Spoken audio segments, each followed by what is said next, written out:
இன்று விழுப்புரம், செங்கல்பட்டு, கடலூர் மற்றும் மயிலாடுதுறை மாவட்டங்களில் அதி கனமழைக்கு சிவப்பு எச்சரிக்கை விடுக்கப்பட்டுள்ளது. சென்னை, புதுக்கோட்டை, சேலம், பெரம்பலூர், நாமக்கல் உள்ளிட்ட மாவட்டங்களில் பள்ளிகளுக்கு மட்டும் விடுமுறை அறிவிக்கப்பட்டுள்ளது.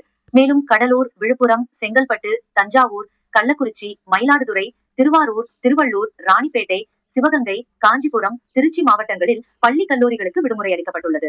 புதுச்சேரி மற்றும் காரைக்காலில் இன்று பள்ளி, கல்லூரிகளுக்கு அரசு விடுமுறை அறிவித்துள்ளது. மேலும் அடுத்த 3 தினங்களுக்கு தமிழ்நாட்டின் பெரும்பாலான பகுதிகளில் இடி, மின்னலுடன் கூடிய லேசானது முதல் மிதமான மழைக்கு வாய்ப்புள்ளது. எந்தெந்த மாவட்டத்துல அதிக கனமழை இருக்கு அப்படின்னு சொல்லுங்க. இன்று செங்கல்பட்டு, விழுப்புரம், கடலூர், மயிலாடுதுறை ஆகிய மாவட்டங்களில் அதி கனமழைக்கு சிவப்பு எச்சரிக்கை விடுக்கப்பட்டுள்ளது.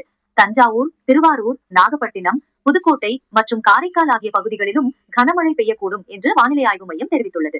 உங்களுக்கு இது குறித்து மேலும் விவரங்கள் தேவைப்பட்டால் கேட்கலாம். அந்த மாவட்டத்துல மக்கள் எப்படி இருக்கணும், எந்த சூழலை கையாள வேண்டும்?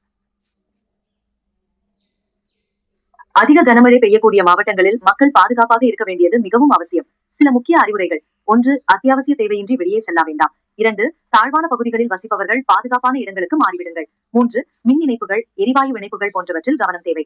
4. அவசர நேரங்களில் உள்ளூர் அதிகாரிகளின் தொடர்பில் இருங்கள். 5. வதந்திகளை நம்ப வேண்டாம், அதிகாரப்பூர்வ தகவல்களை பின்பற்றுங்கள்.